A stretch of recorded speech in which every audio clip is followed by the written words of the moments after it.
Hello everyone, welcome to my channel.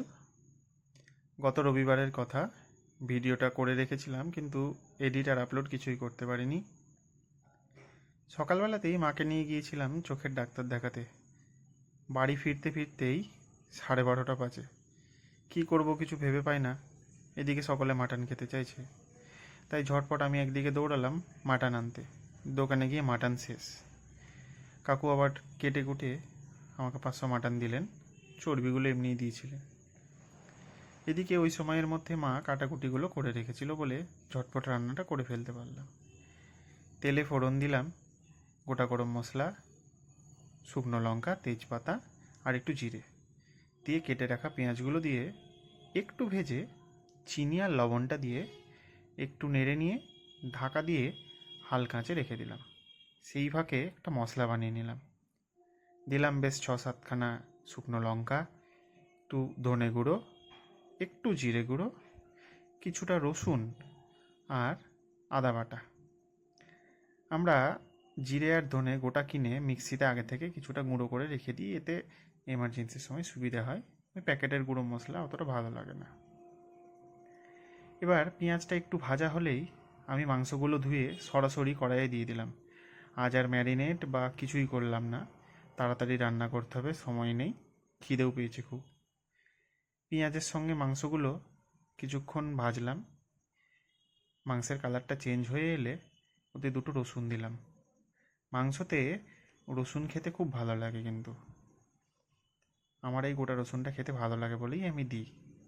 এবার ওই আগে থেকে বেটে রাখা মশলাটা এবার আমি ভালো করে দিয়ে বেশ কিছুক্ষণ কষিয়ে নিলাম। দিলাম অল্প একটু হলুদ।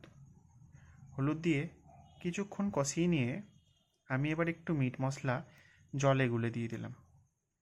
জলে গুলে দিয়ে ভালো করে কিছুক্ষণ ঢেকে অল্প সময়ের জন্য কষিয়ে নিলাম। এবার আমি মাংসটা একটু কষে কষে এলে আমি ওতে দিয়ে দিলাম ফ্যাটানো দই।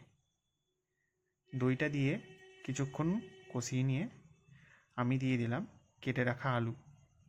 আলুগুলো দেখে হয়তো অনেকে অবাক হবেন, কিন্তু মাংসের আলু দিয়ে আমার মুড়ি খেতে খুব ভালো লাগে বলে আমি এতগুলো আলু দিয়ে ফেলেছি। এবং খুব ঝটপট রান্না করব, বেশি কষানোর কোনো ঝামেলা আমি রাখবো না।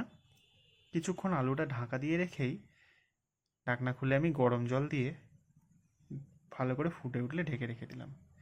কড়াইয়ে আর ছিল না, জল বেশি হয়ে গেছিলো বলে আমি পুরো মাংসটা একটা বড় হাঁড়িতে তুলে নিলাম, দিয়ে ওই হাঁড়িতে বাকিটা ফুটতে দিলাম। ফুটার সময় কিছুটা কাঁচা লঙ্কা দিলাম আর ওই চর্বিটা এবার দিয়ে দিলাম। এদিকে আমি কিছুটা গরম মশলা বেটে নিলাম। এই বাটা গরম মশলা দিয়েই মাংসের স্বাদ কিন্তু বেশি ভালো লাগে। প্যাকেটের গরম মশলা আমার খুব একটা ভালো লাগে না। আপনারাও এভাবে বেটেই দেবেন, অল্প দেবেন, দেখবেন বেশি ভালো লাগবে খেতে। এবার বাটা গরম মশলাটা আমি মাংসতে দিয়ে একটু নাড়িয়ে নিলাম।